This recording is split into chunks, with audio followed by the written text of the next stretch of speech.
ഒരു സ്ക്രോളിൽ സീരിയസ് ആയിട്ടൊരു കാര്യം പറയാനാണ് ഈ വീഡിയോ ചെയ്യുന്നത്. ഞങ്ങളൊരു യാത്ര പോകാൻ വേണ്ടി നമ്മുടെ കേരളത്തെ രക്ഷിക്കാനായിട്ടൊരു യാത്ര. കേരളത്തിൽ 3.5 കോടി ജനങ്ങളാണുള്ളത്. അപ്പോൾ നമ്മുടെ എല്ലാവരുടെയും തലക്ക് മുകളിൽ ഒരു മരണം നിൽപ്പുണ്ട്. മുല്ലപ്പെരിയാർ ഡാം 50 വർഷം മാത്രം കാലാവധിയുള്ളൊരു ഡാം 129 വർഷത്തിൽ നിൽക്കുകയാണ്. പൊട്ടിക്കഴിഞ്ഞാൽ കേരളത്തിലെ 1.5 കോടി ജനങ്ങളെ നേരിട്ടും 2 കോടി ജനങ്ങളെ അല്ലാതെയും ഇത് ബാധിക്കും. ഇതെല്ലാം അറിയാവുന്ന നമ്മുടെ ഭരണാധികാരികൾ ഇതിനെതിരെ യാതൊന്നും ചെയ്യാത്തതിന്റെ പേരിലാണ് ഈ പ്രതിഷേധ യാത്ര നമ്മൾ കൊണ്ടുപോകുന്നത്.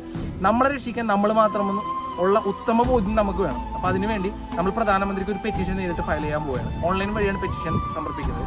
താഴെ കാണുന്ന സ്കാനർ സ്കാൻ ചെയ്താൽ നിങ്ങൾക്കും അതിന്റെ ഭാഗമായി മാറാം. 3.5 കോടി ജനങ്ങളുള്ള ഈ നാട്ടിൽ ഒരു 20 ലക്ഷം പേരെങ്കിലും ഈ പെറ്റീഷൻ സൈൻ ചെയ്താലേ നമുക്കിത് കൊടുക്കാനാവുള്ളൂ. അപ്പം ഞാൻ ഈ പറയുന്നത് വെച്ചിട്ടുണ്ടെങ്കിൽ പല റീൽസ് നിങ്ങൾ കണ്ടിട്ടുണ്ടാവും, ഗീവ് വീഡിയോ ഒക്കെ ഷെയർ ചെയ്യുന്നത്. അപ്പോൾ അതിൻ്റെ ഒരു 10% ആളുകൾ ഈ വീഡിയോ ഒന്ന് ഷെയർ ചെയ്ത് വന്നിട്ടുണ്ടെങ്കിൽ നമുക്ക് നമ്മുടെ കേരളത്തെ രക്ഷിക്കാനാവും. അപ്പോൾ എല്ലാവരും നിർബന്ധമായിട്ട് ഒന്ന് സ്റ്റാറ്റസ് ഇട്ടും ഷെയർ ചെയ്തും നമ്മുടെ ഈ യാത്ര ഒന്ന് വിജയിപ്പിച്ച് തരണമെന്നും നിങ്ങൾ നമ്മുടെ കൂടെ നിന്ന് ഒറ്റക്കെട്ടായി നമുക്ക് ഈ കേരളത്തെ സംരക്ഷിക്കാൻ കഴിയുമെന്നുള്ള ഉറപ്പോടുകൂടി